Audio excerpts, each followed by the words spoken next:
Good evening and welcome to the show. The topic tonight is the Metro landfill, and my guests are Councilperson THarper, who's a member of the Metro Council from the 2nd District, and Wilma Springs. Mrs. Springs is a community activist concerned about the Metro landfill, especially the Bordeaux landfill. And let me welcome both of you to comments with Dr. James Haney. Thank you very much.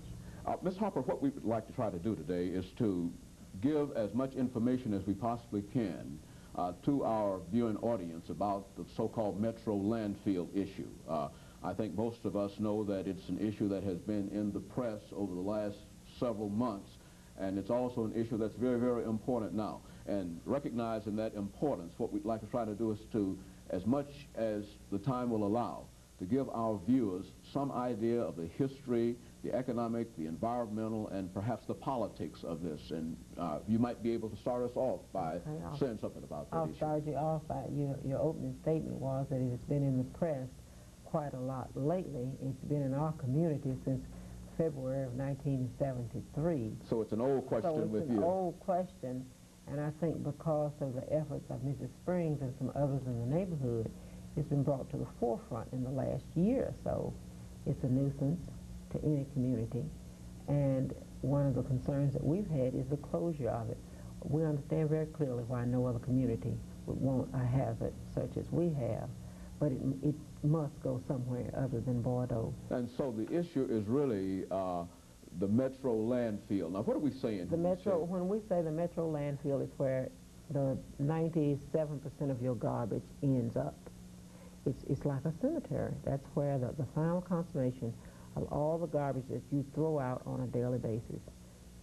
And so this is the major landfill or the only landfill? The only landfill in Davidson County. For Davidson County. For all of Davidson County, we are bearing that burden. Of course, we have the thermal plant that burns a significant amount of garbage, but basically, and it hasn't been in operation for 17 years, our community must digest all of the garbage that you dump every day. And so the question then, it seems, Ms. Springs, is what do we do about the landfill? I mean, how did the landfill come into being? I think that might be an appropriate thing to talk about at this point, and to recognize that when we talk about the Metro landfill, we're essentially talking about the one that is located in Bordeaux, and there are reasons for it being located there. Is that correct, Ms. Springs? Yes, that's true. When we talk about the landfill, we go back to 1973. As I told you before, when I moved into my home in 1973, on that day I found that I was moving right with a landfill in the back of me. So, needless to say, I started a petition drive, and Mrs. Marilyn Ramsey was head of a community group, and we together went to the council to try to get them to change their minds. But what we found is landfills are hard to site, and our neighborhood was the area of least resistance. Plus, there was land there that the city did not have to acquire, so everything met their needs, and all they had to do was put a landfill there. And they listened to us, but there was really nothing that we could do as a community to stop the landfill. We learned that the landfill initially was to be there for 10 years. So we accepted the landfill, though it wasn't a good neighbor. We had all types of problems. We had field mice, rats, birds, just any number of nuisance, not to mention the trucks. Now, this was promised to be only a 10-year stay in this particular place. And yes, the purpose of this was to bring all of the refuse throughout the county to this one central located spot.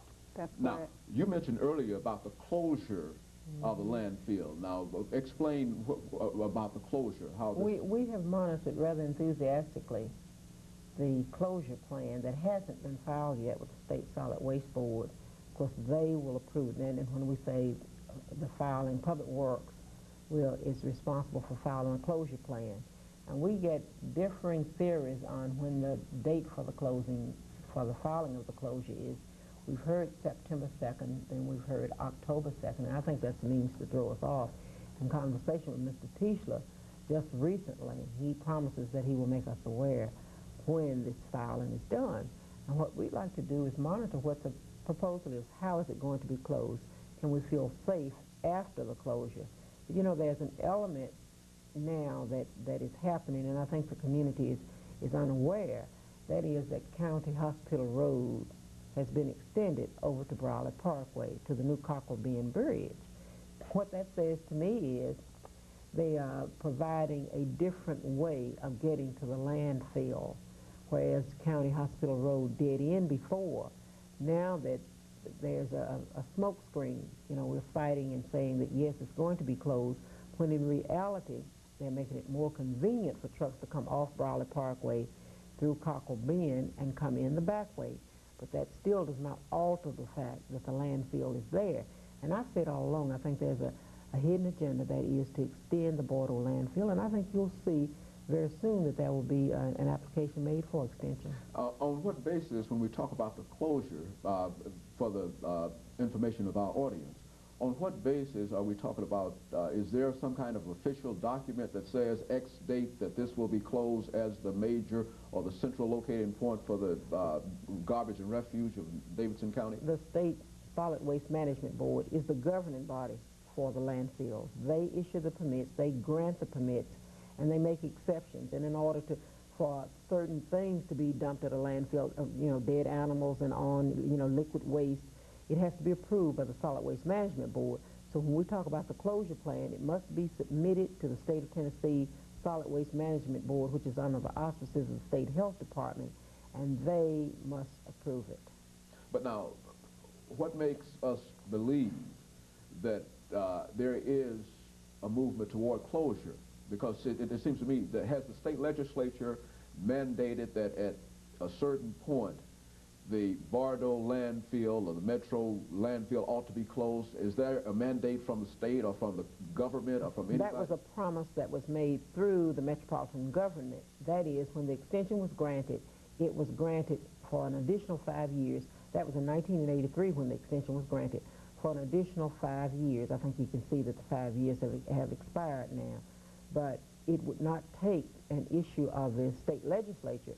It will take the Solid Waste Management Board saying it is closure time, we will not extend it. But the Solid Waste Management Board can extend it for any number of years.